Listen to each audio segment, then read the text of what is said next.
வந்திருக்கீங்க இருப்பம்மா? எங்க உங்களோட கூட்டாளிமா இல்லாம நிதியா? சரி, கண் வந்திருக்கீங்க.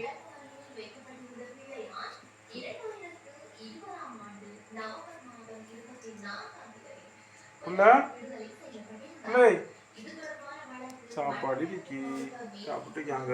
அக்கள் மிஸ்ஸிங் பர்த்டே போய்த்தாங்க. ஒரு நைட் பர்த்டே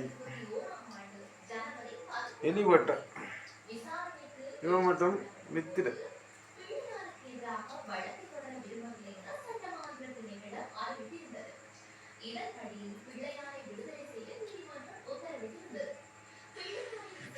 நல்ல மித்திர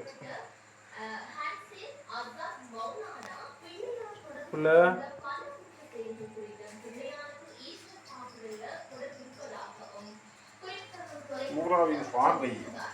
ஐக்கிய நாடுகள் சபைக்கும் இது பற்றி அஸ்தாப் ரோஹானா அறிவித்திருந்ததோட கோட்டாபய ராஜபக்ச ஆட்சிக்கு வந்ததன் பின்னர் பிள்ளையானை விடுதலை செய்வதற்கான திட்டம் பற்றியும் வெளிப்படுத்தியிருந்தார். 1975ஆம் ஆண்டு 18ஆம் தேதி பிறந்த பிள்ளையான் தமிழீழ விடுதலை புலிகள் அமைப்பில் 1990ஆம் ஆண்டு சிறுவர் போராளியாக இணைந்து நீண்ட காலமாக செயல்பட்டு வந்திருந்தார்.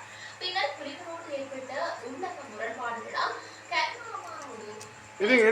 என்ன முறா என்னத்தை பார்த்த நீங்க முறா பவானி என்ன செய்கிறார்?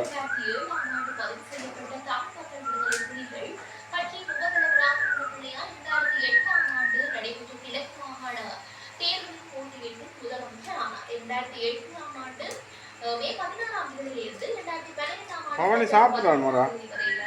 கிழக்கு மாகாண முதலமைச்சராக செயல்பட்டிருந்தார். பின்னர் மாகாண சபை உறுப்பினராக தொடர்ந்து செயல்பட்டு வந்த பிள்ளையான் ஜோசப் பரராஜ சிங்கம் கொலை குற்றச்சாட்டில் விளக்கமறியலில் இருந்தபோது 2020ஆம் ஆண்டு நடைபெற்ற நாடாளுமன்ற தேர்தலில் போட்டியிட்டு நாடாளுமன்றத்துக்கு தெரிவாகி இருந்தார். அதோடு அனுகுமார திசாநாயக்க ஜனாதிபதியாக தெரிவு செய்யப்பட்டு நாடாளுமன்றம் கலைக்கப்படும் வரையில நாடாளுமன்ற உறுப்பினராகவும் பிள்ளையான் செயல்பட்டு வந்தார் என்பதும் இங்கு சுட்டிக்காட்டத்தக்கது. அது மட்டுமில்லாம கோட்டாபய ராஜபக்சவின் ஆட்சியில கிராமிய நீதி அபிவிருத்தி ராஜாங்க அமைச்சராக பிள்ளையான் நியமிக்கப்பட்டிருந்தார்.